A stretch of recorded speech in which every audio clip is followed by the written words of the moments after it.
আসসালামু আলাইকুম সবাইকে। যারা রাইড শেয়ার করেন, হ্যাঁ মানে আই মিন যারা রাইড শেয়ার নেন, তাদের উদ্দেশ্যে বলি, বিশেষ করে বাইক চালকের কাছ থেকে দুইটা ঘটনা বলবো। একটা হচ্ছে মানে বাইকারদের জন্য, আর আরেকটা হচ্ছে যারা বাইকে রাইড শেয়ার নেন, বিশেষ করে মেয়েরা সতর্ক থাকবেন, মহিলারা।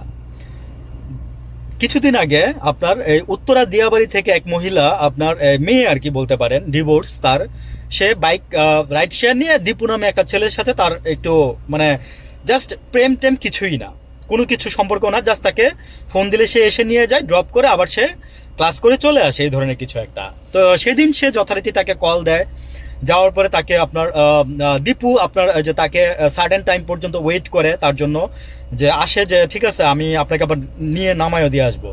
এর মধ্যে সে বিভিন্ন, আমি এখানে বলতে গেলে সময় ক্ষেপণ হবে, বিস্তারিত ঘটনা লাগলে আপনারা দেখে নিন, বাংলাদেশ প্রতিদিনে আছে।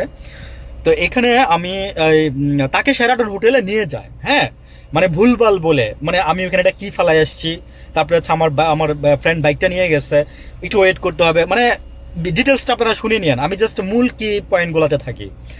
তাকে জোর করে র্যাপ করা হয়েছে তার ফ্রেন্ড সহ। পরে ওই মেয়ে আপনার জানে যে সে ভিকটিম, তার মানে সে একজন ডিভোর্সি নারী, তার কথা কেউ শুনবে না, বা এখন প্রশাসন আমাদের যেরকম আছে তারা আমলে নিবে না।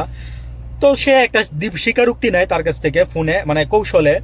পরে সে তাকে একদিন রাস্তায় ধরে, মানে পরক্ষণে রাস্তায় ধরে, পরে মানুষজনকে জড়ো করে, পরে সে স্বীকার করছে সে নাকি তাকে জড়াই ধরছে।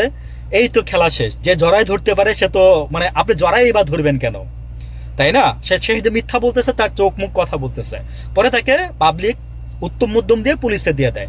আরেকটা ঘটনা কাজীপাড়ায়, জাস্ট 3 রাস্তার মোড়ে আবাসিক এলাকার মধ্যে, একদম অলিগলির ভিতরে কি হয়েছে যে রাত্রেবেলা, মানে সে ছেলেটা বাইক নিয়ে আসতেছে, মানে জাস্ট ধাম করে একটা ইট সামনের থেকে, মানে এমন জোরে মারা হয়েছে তার এই জায়গাটায়,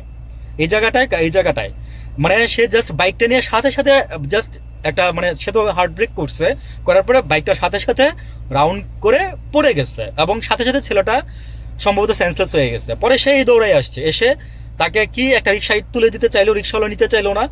পরে কি হয়েছে জানি না, কিন্তু আশেপাশের মানুষজন ওই বাইকের অ্যাক্সিডেন্টের কথা মানে দেখে, মানে সবাই তো আর অতটুকু দেখে নাই, কিন্তু রিক্সাওয়ালারা হয়তো দেখছে, জন্য নিতেও চায় নাই।